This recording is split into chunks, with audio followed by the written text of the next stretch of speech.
Hi everyone and welcome to the Java placement course. इसमें सीखेंगे हम लेक्चर 3 यानी कंडीशनल स्टेटमेंट्स।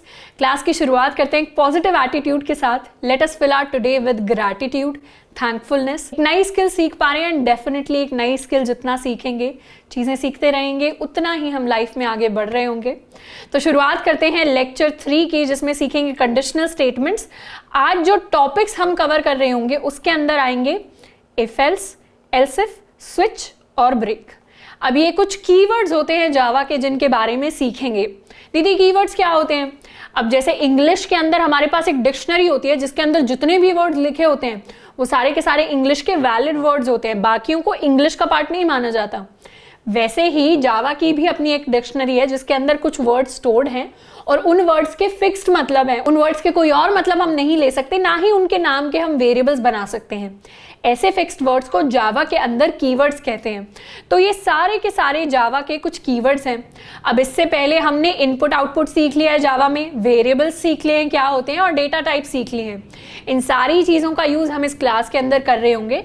तो आपको अच्छी चीज़ें इस क्लास में तब ज़्यादा समझ में आ रही होंगी जब आपने पहले वाली क्लास जो है देखी हो, विच वॉज बेसिक जावा। अब शुरुआत करें इफ एल्स स्टेटमेंट या कंडीशनल स्टेटमेंट्स की। तो क्या होती हैं कंडीशनल स्टेटमेंट्स? जैसे अगर हमारा इंग्लिश का कोई लॉजिकल स्टेटमेंट हो कि आपकी जो एज है अगर वो 18 से ऊपर है तब आप एक एडल्ट हैं, नहीं तो आप एक एडल्ट नहीं हैं। ये हमने हिंदी में एक सरल सी बात कह दी। अब इसी को इंग्लिश में ट्रांसलेट करें तो if you are older than 18, if your age is greater than 18 then you are an adult, else you are not an adult. ये हमने कह दिया इसको इंग्लिश में, यानी इफ और एल्स को यूज करके। अब इन्हीं कंडीशनल स्टेटमेंट्स को हम जावा के अंदर इफ एल्स दो कीवर्ड्स की हेल्प से लिखते हैं। कंडीशनल स्टेटमेंट्स यानी यहां पर एक कंडीशन आ गई। कंडीशन किस पर आई? As per. अगर एज 18 से ऊपर है ये एक कंडीशन है, अगर ये ट्रू है तो आप एडल्ट हैं, नहीं तो आप एडल्ट नहीं हैं। तो इन्हीं कंडीशनल स्टेटमेंट्स को हम जावा के अंदर भी लिखते हैं। अगर इसको लिखने का सिंटैक्स देखें तो कुछ इस तरीके से रिप्रेजेंट करते हैं। जैसे जावा के अंदर नॉर्मल कोड के अंदर कुछ स्टेटमेंट्स लिखी होंगी और बीच में आ जाएगा, टपक पड़ेगा हमारा इफ एल्स।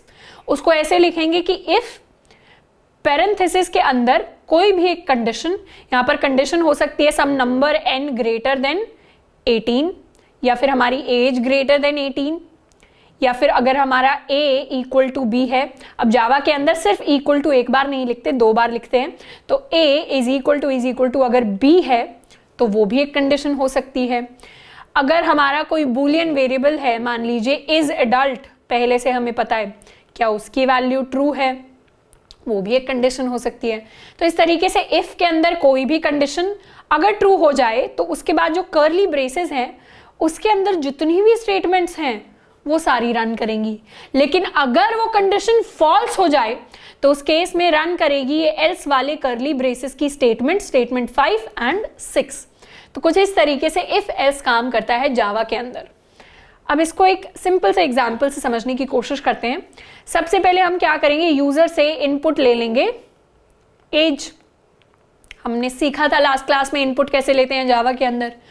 पहला स्टेप होगा ये। दूसरा स्टेप चेक करें कि अगर हमारी एज ग्रेटर देन 18 है तो हम प्रिंट करवा दें एडल्ट, नहीं तो मतलब एल्स हम प्रिंट करवा दें नॉट एडल्ट। बहुत ही सिंपल काम। अब इसी सिंपल काम को कोड की हेल्प से करते हैं। सबसे पहले क्या करेंगे, एक स्कैनर क्लास की ऑब्जेक्ट बनाएंगे। स्कैनर क्लास का हम यूज करते हैं जावा में इनपुट लेने के लिए। इसके अलावा कुछ बफर रीडर करके भी होता है, उसको हम थोड़ी एडवांस्ड क्लासेस में पढ़ेंगे। उससे टाइम जो है कम हो जाता है, मतलब कोड आपका फास्ट हो जाता है। पर अभी हम बेसिक स्टेज में हैं तो धीरे धीरे काम करेंगे तो ज्यादा चीजें समझ में आएंगी। अंदर लिखेंगे system.in। अब ये स्कैनर जो है इसको यूज करने के लिए हमें इंपोर्ट करना पड़ेगा एक पैकेज java.util.star। सब कुछ ले लेते हैं, वैसे .io होता है इनपुट आउटपुट के लिए। स्कैनर क्लास का हमने ऑब्जेक्ट बना लिया। उसके बाद क्या किया, एज को हम कर लेंगे input. Int age is equal to sc.next int। Age को हमने कर लिया इनपुट। अब लिखेंगे अपना इफ एल्स। तो if age is greater than 18, ये हमने यहां जो लिखी है ये एक कंडीशन है। देन प्रिंट करवा देंगे हम एडल्ट। अब आप सोच रहे होंगे कि मैंने बस SYSO टाइप किया और फिर ये पूरी स्टेटमेंट कैसे आ गई। तो विजुअल स्टूडियो कोड के अंदर शॉर्टकट होता है कि आप SYSO सिसो टाइप करें और फिर कीबोर्ड पर टैब दबा दें तो आपके लिए पूरी स्टेटमेंट जो है वो प्रिंट हो जाएगी। तो यहाँ पर इफ के बाद लिखेंगे एल्स, फिर से कर्ली ब्रेस, एंड यहाँ पर प्रिंट करवा देंगे हम नॉट एडल्ट। तो कुछ इस तरीके से हमारे इफ एल्स की हेल्प से हम प्रिंट करवा रहे होंगे कि अगर यूजर ने एज दे दी तो वो एडल्ट है या नहीं है। If age greater than 18 then print adult, else system.out.println not adult. तो इस पूरे के पूरे कोड को सेव कर लेते हैं Ctrl S दबाकर या ऊपर फाइल में जाकर, और अब इसे करेंगे रन करने के बाद इसे डीबग नहीं करना, तो हम इनपुट देंगे अपनी एज क्या लिखना चाहते हैं, सबसे पहले 15 एंटर कर देते हैं। तो 15 इज ऑब्वियसली नॉट एडल्ट। अब दोबारा से इसको रन करें अगर, और इस बार एज में क्या पास करेंगे, एज में पास कर रहे होंगे हम 21, तो 21 पास किया तो एडल्ट। तो कुछ इस तरीके से इफ एल्स काम करता है जावा के अंदर। अब एक और एग्जाम्पल लेते हैं। अगले वाला एग्जाम्पल जो होगा, हम लेवल अप कर रहे हैं धीरे धीरे। अब जो एग्जाम्पल होगा उसमें क्या करेंगे, हम चेक करेंगे, यूजर से इनपुट ले लेंगे एक नंबर, ठीक है। अब इस नंबर के लिए चेक करेंगे कि क्या ये नंबर ऑड है या फिर ये नंबर इवन है। अब दीदी ऑड और इवन कैसे चेक करते हैं जावा के अंदर, ये तो हमने सीखा ही नहीं। तो ऑड और इवन कैसे चेक करते हैं, हमारे पास जावा के अंदर एक ऑपरेटर होता है जिसको नाम देते हैं मॉड्यूलो। मॉड्यूलो ऑपरेटर क्या करता है, ये कैलकुलेट करता है रिमाइंडर। जैसे अगर प्लस करना होता है तो प्लस ऑपरेटर होता है, माइनस करना होता है तो माइनस ऑपरेटर होता है, मल्टीप्लाई करना होता है तो मल्टीप्लाई ऑपरेटर होता है। वैसे ही जावा के अंदर ये मॉड्यूलो ऑपरेटर होता है। अगर x मॉड्यूलो y हम ले लें तो x डिवाइडेड बाय y का जो भी रिमाइंडर आएगा, रिमाइंडर वो हमें आउटपुट में मिल रहा होगा। तो जब भी x डिवाइडेड बाय y का रिमाइंडर चाहिए तो आप x मॉड्यूलो y लिख दीजिए जावा के अंदर। पर दीदी मॉड्यूलो लेने से ऑड इवन का क्या लेना देना, तो यहां पर हम करेंगे लॉजिक की बात। लॉजिक की बात यह है कि हमने मैथ्स में सीखा हुआ है कि किसी भी नंबर को 2 से डिवाइड कर दें और वो कंप्लीटली डिवाइड हो जाए और रिमाइंडर 0 आ जाए तो उस नंबर को हम क्या कहते हैं, उस नंबर को कहते हैं इवन। मतलब x डिवाइडेड बाय 2 अगर कभी भी हमारा जो रिमाइंडर है वो 0 दे दे तो मतलब वो इवन नंबर है। लेकिन x डिवाइडेड बाय 2 अगर 0 नहीं दे तो वो नंबर क्या है, वो नंबर है ऑड। अब ये जो डिवाइड है ये तो हमें क्वोशंट देता है जावा के अंदर, लेकिन मॉड्यूलो की हेल्प से हम रिमाइंडर निकाल सकते हैं। तो हमें क्या करना है, हमें सिंपली ये करना है कि अगर हमें एक नंबर दिया हुआ है जो हम यूजर से इनपुट लेंगे, मान लेते हैं वो नंबर है x, तो x का मॉड्यूलो विद 2 चेक कर लेंगे। अगर वो 0 हो जाता है तो मतलब वो एक इवन नंबर है, लेकिन अगर वो 0 नहीं होता मतलब एल्स की कंडीशन, तो वो एक ऑड नंबर है। इसी सेम लॉजिक को अब कोड की हेल्प से लिखते हैं। कोड में क्या करेंगे, पहले हमने इनपुट लिया था एज, इस बार इनपुट लेंगे हमारा नंबर जो है x आ गया हमारे पास। अगर x modulo 2 is equal to 0, उस केस में प्रिंट कर दीजिए आप इवन, यानी एक इवन नंबर है, कंप्लीटली डिवाइड हो गया 2 के साथ। एल्स आप प्रिंट करिए ऑड।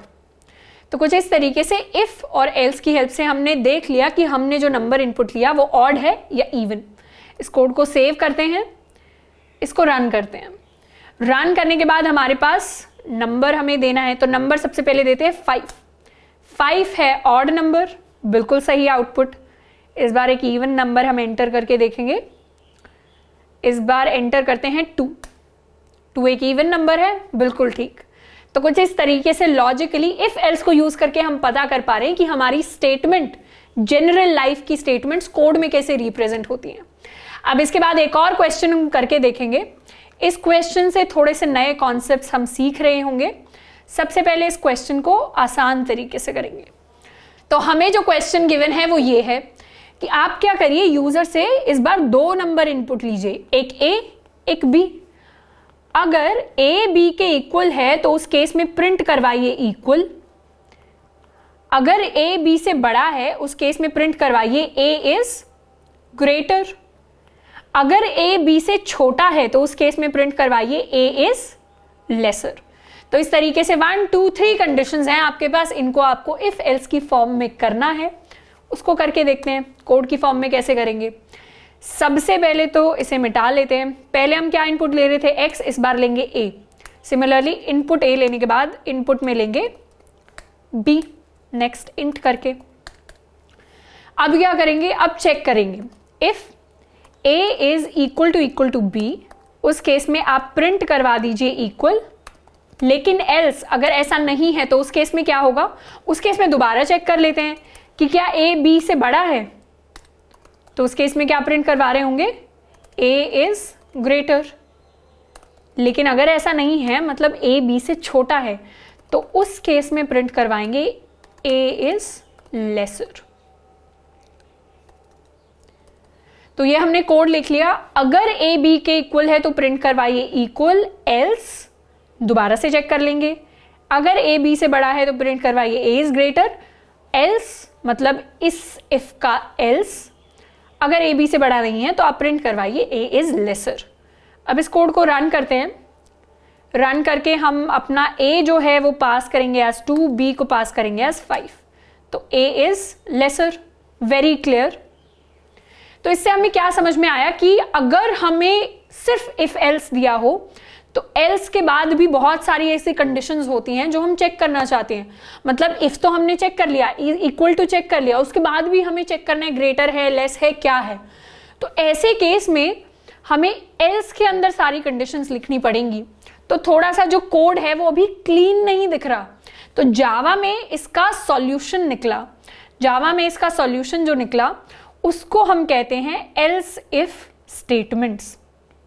एल्स इफ यानी आपने इफ तो चेक कर लिया कि अगर वो नहीं है तो फिर आप दोबारा से एल्स इफ कर सकते हैं। एल्स के अंदर आपको सब कुछ नहीं लिखना।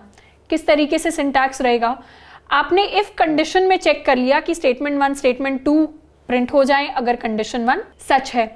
लेकिन अगर ऐसा नहीं है तो फिर आप चेक कर लें कंडीशन 2 एल्स इफ लिखकर, तो ये कंडीशन 3 और 4 यानी स्टेटमेंट 3 और 4 एग्जीक्यूट हो रही होंगी। उसके बाद आप कितने भी एल्स इफ लिख सकते हैं और फिर एंड में आप लिखिए अपना फाइनल एल्स।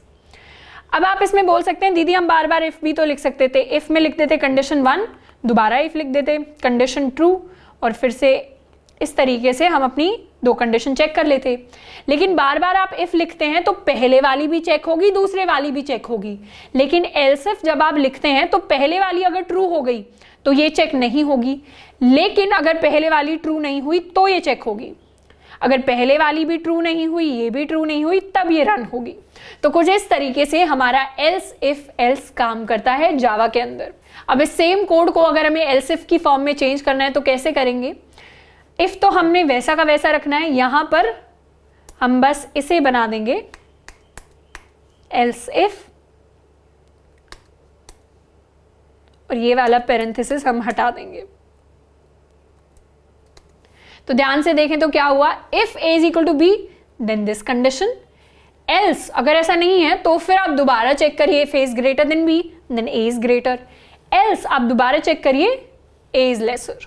तो इसे थोड़ा सा क्लीन कर देते हैं और सेव कर देते हैं।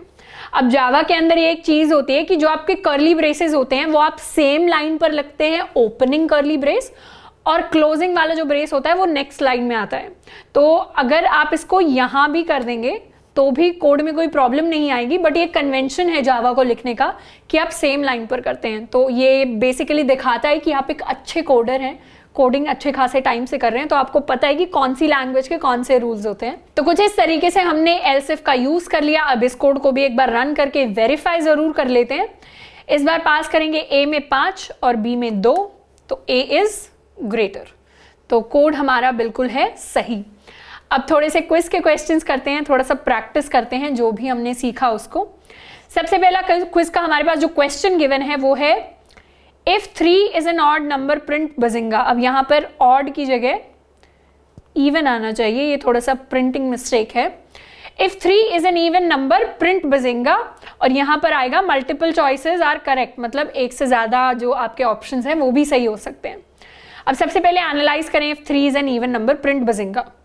तो पहले ऑप्शन को हम सबसे पहले एनालाइज करके देखते हैं कि पहला ऑप्शन क्या कह रहा है। पहला ऑप्शन क्या वही कह रहा है जो क्वेश्चन में दिया हुआ है। पहले ऑप्शन में है इफ 3 मॉड्यूलो 2, मतलब जो भी नंबर था 3 मॉड्यूलो 2 हम चेक कर रहे हैं कि अगर वो इवन है तो आप प्रिंट कर दीजिए बजिंगा। बिल्कुल ठीक है, तो ऑप्शन ए इज करेक्ट, क्योंकि ये स्टेटमेंट सिंटैक्टिकली सिंटैक्स वाइज बिल्कुल ठीक है। अब बात करें ऑप्शन बी की, अगर if 3 modulo 2 is equal to 0, check किया अगर इवन है तो आप प्रिंट कर दीजिए बजिंगा। अब दीदी इसमें तो कर्ली ब्रेसेस है ही नहीं, ये कैसे सही हुआ? अब बात यह है कि जावा के अंदर इफ के पास कर्ली ब्रेसेस लगाना तब ज्यादा लॉजिकल रहता है जब आपको एक ही स्टेटमेंट प्रिंट करवानी हो। पर दीदी इसमें तो कर्ली ब्रेसेस है ही नहीं है, कैसे ठीक हुआ? तो जावा के अंदर कर्ली ब्रेसेस के अंदर आपकी मल्टीपल स्टेटमेंट्स आ सकती हैं, तो वो सारी की सारी प्रिंट होंगी अगर आपका इफ ट्रू है। लेकिन अगर आपकी सिंगल स्टेटमेंट है और वो आप बिना कर्ली ब्रेस के लिखेंगे तो भी वो प्रिंट हो रही होगी। तो इफ आपने कहीं भी लिख दिया और अगर वो ट्रू है तो उसके अगले वाली जो स्टेटमेंट है वो इफ के साथ अपने आप जुड़ जाती है। तो कुछ इस तरीके से बिना कर्ली ब्रेसेस के बावजूद आप एक सिंगल स्टेटमेंट को प्रिंट करवा सकते हैं। लेकिन इसके अलावा, बजिंगा के अलावा, अगर आपको कुछ और प्रिंट करना होता अगली लाइन में, अगर ये स्टेटमेंट सच हो जाती तो उसके लिए आपको कर्ली ब्रेसेस जो हैं वो लगाने पड़ते, क्योंकि अगर आपने कर्ली ब्रेसेस नहीं लगाए होते तो सिर्फ फर्स्ट स्टेटमेंट एग्जीक्यूट होती इफ के बाद। तो ये जो हमारा ऑप्शन बी है ये भी है एक करेक्ट ऑप्शन। अब ऑप्शन सी की अगर बात करें तो उसमें है if 3 modulo 2 is equal to 0, same condition कि ठीक है 3 को चेक करें कि वो इवन है क्या। लेकिन यहां पर ये एक स्पेशल टर्मिनेटर आपने देख लिया। टर्मिनेटर यानी अब आप यहां पर खत्म कर दीजिए इस लाइन को। इस टर्मिनेटर की वजह से ये जो नेक्स्ट लाइन है, this next line will always be executed. मतलब अगर इफ ट्रू है नहीं है फर्क नहीं पड़ता, नेक्स्ट लाइन में बजिंगा जो है प्रिंट हमेशा हो रहा होगा। इसीलिए ये जो स्टेटमेंट है ये है इनकरेक्ट, मतलब इसने वो लॉजिक फॉलो नहीं किया जो हमने क्वेश्चन में लिखा था। इसीलिए हमारे जो ए बी सी ऑप्शंस हैं इसमें से ए और बी सही स्टेटमेंट्स है, सी ऑप्शन गलत है क्योंकि वहां पर टर्मिनेटर आ गया। अगर ये टर्मिनेटर नहीं होता यहाँ तो ये बिल्कुल सही ऑप्शन होता। इसके बाद बात करते हैं एक और क्वेश्चन की। इस क्वेश्चन को सॉल्व करते करते हम सीख जाएंगे कि स्विच का क्या मतलब होता है जावा के अंदर। अब क्वेश्चन कुछ इस तरीके से है कि आपको एक रोबोट दिया हुआ है, उसके ऊपर 3 बटन्स हैं। पहले बटन को आप प्रेस करते हैं तो वो कहता है हेलो, दूसरे बटन को आप प्रेस करते हैं तो वो कहता है नमस्ते, और तीसरे बटन को आप प्रेस करते हैं तो वो कहता है बॉन्जूर। अब बॉन्जूर फ्रेंच का नमस्ते है, मुझे आइडिया नहीं है कि मैं इसको सही प्रोनाउंस कर रही हूँ या नहीं, तो आई एम रियली सॉरी अगर मैं गलत प्रोनाउंस कर रही हूँ तो कुछ इस तरीके से 1 2 3 बटन्स को प्रेस करने के बाद आपके अलग अलग जो ग्रीटिंग्स हैं वो प्रिंट हो रहे होंगे। इस चीज को सबसे पहले करते हैं इफ एल्स की हेल्प से, उसके बाद देखेंगे कि स्विच की कहानी कैसे आ जाती है इफ एल्स के बाद। तो हमें पता है कि हमें क्या करना है। सबसे पहले हम इनपुट ले लेंगे अपना बटन, तो इंट बटन को इनपुट ले लिया sc.next int की हेल्प से। उसके बाद क्या किया, अगर हमारे बटन पर 1 है उस केस में आप प्रिंट कर दीजिए हेलो। लेकिन अगर बटन पर 2 है तो उस केस में आप प्रिंट कर दीजिए नमस्ते। लेकिन अगर बटन पर आपके पास 3 है तो उस केस में हम प्रिंट कर देंगे बॉन्जूर। और अगर इसके अलावा आपने कोई बटन प्रेस किया है, मतलब आप वो बटन प्रेस मत करिए, वो एक इनवैलिड बटन है, तो यहां पर लिख देंगे इनवैलिड बटन, से सेव कर देते हैं। तो लॉजिक क्या बना, बटन को इनपुट लिया, बटन अगर 1 है तो प्रिंट करिए हेलो, बटन अगर 2 है तो प्रिंट करिए नमस्ते, बटन अगर 3 है तो प्रिंट करिए बॉन्जूर, एंड गलत बटन आपने प्रेस किया है तो इनवैलिड बटन आपके लिए प्रिंट हो जाएगा। इस पूरे के पूरे कोड को रन करते हैं। रन करके सबसे पहले बटन हम प्रेस करना चाहते हैं 3, तो बॉन्जूर प्रिंट हुआ। अब दोबारा से अगर बटन प्रेस करना चाहें एक और, तो इस बार प्रेस कर रहे होंगे बटन नंबर 2, तो हमारे लिए नमस्ते प्रिंट हुआ। तो अब हमारा जो कोड है इसमें हमने इफ एल्स बार बार लिखा है, और यहां पर तो सिर्फ 3 बटन थे। अगर 20 बटन होते रोबोट के ऊपर फिर तो हम बार बार बटन इज इक्वल टू करते करते परेशान हो जाते। तो यहां पर जावा के अंदर एक प्यारा सा कॉन्सेप्ट आया है जिसको हम स्विच का नाम देते हैं। स्विच क्या होता है, जैसे हमारे घर पर लाइट बोर्ड के ऊपर स्विच होते हैं जिसको आप बटन दबाकर, किसी से पंखा चल रहा होता है, किसी से एसी चल रहा होता है, किसी से हमारी लाइट जल रही होती है, वैसे ही जावा के अंदर स्विच होता है। स्विच को आप एक मशीन की तरह समझ सकते हैं जिसके अंदर आपने एक इनपुट दे दिया कि आपने कौन सा बटन प्रेस करना है। उस इनपुट के हिसाब से वो केसेस लगाएगा कि कौन सा केस मैच कर रहा है इस बटन प्रेस के साथ, और जो भी केस मैच करेगा उसके आगे वो आपको कुछ कुछ काम कर कर दे रहा होगा। अब स्विच के अगर सिंटैक्स की बात करें तो वो कुछ ऐसा दिखेगा आपको। तो स्विच के सिंटैक्स में सबसे पहले हम लिखते हैं स्विच। स्विच लिखने के बाद फिर लगाते हैं पेरेंथेसिस। पेरेंथेसिस के अंदर कोई भी वेरिएबल आता है। वेरिएबल यानी ये वो बटन है जिसको आपने प्रेस किया। अब इस बटन की वैल्यू कोई नंबर हो सकता है, जैसे 1 2 3 4 5, या फिर कोई कैरेक्टर भी हो सकता है, A B C। यहां पर हमने नंबर का केस ले लिया है।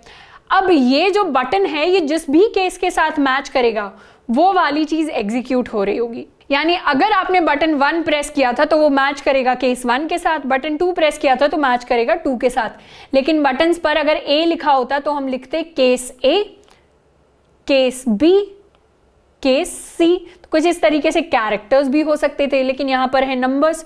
तो बटन 1 प्रेस किया तो स्टेटमेंट 1 ये जो एग्जीक्यूट हो जाएगी, और उसके बाद एग्जीक्यूट होगा ये ब्रेक। अब ये ब्रेक क्या है? तो ब्रेक भी जावा का एक कीवर्ड है। अब जैसे ही आप ब्रेक पर आ जाएंगे आप इस स्विच से बाहर निकल जाएंगे। तो जैसे ही इस स्टेटमेंट को इनकाउंटर करेंगे, जो कर्ली ब्रेसेस हैं, इससे हम बाहर निकल जाएंगे। लेकिन अगर ये ब्रेक यहां पर नहीं होता तो क्या होता? नीचे की सारी स्टेटमेंट्स एग्जीक्यूट होती चली जाती जब तक हमारे पास ब्रेक नहीं आ जाता। इसीलिए हर केस में स्टेटमेंट्स के बाद एक ब्रेक होता है ताकि आप उस स्टेटमेंट को एग्जीक्यूट कर लें और वहां पर ब्रेक लगा दें और आप स्विच से बाहर आ जाएं। इसलिए केस 2 ट्रू हुआ तो ये स्टेटमेंट एग्जीक्यूट और फिर ब्रेक। केस 3 ट्रू अगर हुआ तो ये स्टेटमेंट एग्जीक्यूट और ये ब्रेक। और एक स्पेशल केस होता है जो होता है डिफॉल्ट केस। अगर वो ट्रू हुआ तो ये स्टेटमेंट एग्जीक्यूट, और आखिर में तो हमें ब्रेक की जरूरत ही नहीं है क्योंकि पता है कि स्टेटमेंट जो है कर्ली ब्रेस अपने आप खत्म हो गया तो अपने आप ब्रेक लग जाएगा। तो कुछ इस तरीके से स्विच होता है एक, उसके अंदर आप इनपुट पास करते हैं यानी अपना बटन प्रेस करते हैं, उस पर वो अपने दिमाग में केसेस लगाता है और कुछ कुछ कुछ कुछ प्रिंट करता है। अब हमने जो ये रोबोट वाली चीज की थी इसको हम स्विच की हेल्प से करते हैं। तो इस पूरे के पूरे कोड को हम कमेंट आउट कर देते हैं। कमेंट्स क्या होते हैं? कमेंट्स कोड का वो पार्ट होते हैं जिसको कंपाइलर इग्नोर करता है। मतलब ये कोड का पार्ट है ही नहीं, ये नॉर्मल इंग्लिश है जिसको हम इग्नोर करने वाले हैं और हमारे कोड में ये बिल्कुल भी एग्जीक्यूट जो है नहीं हो रहा होगा। तो हम कमेंट्स के बारे में आगे वाली क्लासेस में सीखेंगे। आप इसको कंप्लीटली डिलीट भी कर देंगे तो भी चलेगा, हम बस कंपैरिजन के लिए रख रहे हैं। तो कोड में लिखेंगे स्विच। स्विच के अंदर क्या पास करेंगे? हमारा बटन। और यहां पर लिखेंगे केस 1। केस 1 क्या कहता है कि आप प्रिंट कर दीजिए हेलो। हेलो हमने प्रिंट किया, फिर कर गए हम ब्रेक। फिर आता है हमारा केस 2। केस 2 क्या कहता है कि आप प्रिंट कर दीजिए नमस्ते। नमस्ते हमने प्रिंट किया ब्रेक। उसके बाद आता है केस 3। केस 3 हमारा कहता है कि आप प्रिंट कर दीजिए बॉन्जूर। बॉन्जूर हमने प्रिंट किया, उसके बाद किया ब्रेक। फिर आता है हमारा डिफॉल्ट यानी स्पेशल केस। डिफॉल्ट में हमने क्या प्रिंट किया? Invalid button. इनवैलिड बटन जब प्रिंट किया तो यहां पर ब्रेक की हमें जरूरत है ही नहीं। तो कुछ इस तरीके से हमारी जो इफ एल्स स्टेटमेंट्स थी वो इस स्विच की फॉर्म में कन्वर्ट हो गई। और आप ध्यान से देखेंगे तो ये बहुत क्लीन लग रहा है देखने में आपको स्विच वाला कोड। तो इसीलिए स्विच को हम यूज करते हैं जब बहुत सारे इफ एल्स स्टेटमेंट्स हो जाते हैं और अपने कोड को हमें थोड़ा सा क्लीन करना होता है। तो अब इस सेम चीज को हम रन करेंगे जावा के अंदर। एंड अब कौन सा बटन प्रेस करेंगे? चलिए प्रेस करते हैं बटन नंबर 2 और इससे हमारे पास प्रिंट हो गया है नमस्ते। तो इस तरीके से जावा के अंदर हमने कवर कर लिए हैं if else, else if, switch और ब्रेक। अब इसके बाद नीचे डिस्क्रिप्शन बॉक्स में आपको नोट्स मिल रहे होंगे, साथ के साथ मिल रहा होगा एक important homework problem. Homework problem है कि आपको अपना एक कैलकुलेटर बनाना है। अब होमवर्क प्रॉब्लम ज़रूरी इसलिए है क्योंकि आपने जो कॉन्सेप्ट सीखे हैं इनको खुद से करके देखना है, और जब आप उस प्रॉब्लम को करेंगे तो बिल्कुल भी सॉल्यूशन को नहीं देखना, खुद से ट्राई करना है एटलीस्ट 1-1.5 घंटा कि आपसे वो चीज़ हो पा रही है या नहीं। और अगर उसमें आपको थोड़ी सी परेशानी आती है तो होमवर्क प्रॉब्लम का सॉल्यूशन भी नीचे दिया हुआ है, तो फिर आप उस सॉल्यूशन को रेफर करें, उससे आप नई चीज़ें सीखें, एंड जितना हम सीखेंगे उतना हम आगे बढ़ रहे होंगे। तो आई होप कि आज की क्लास हेल्पफुल रही होगी कंडीशनल स्टेटमेंट्स को समझने में एंड जावा को थोड़ा सा और समझने में। आज के लिए इतना ही, मिलते हैं नेक्स्ट वीडियो में। Till then keep learning, keep practising and keep exploring.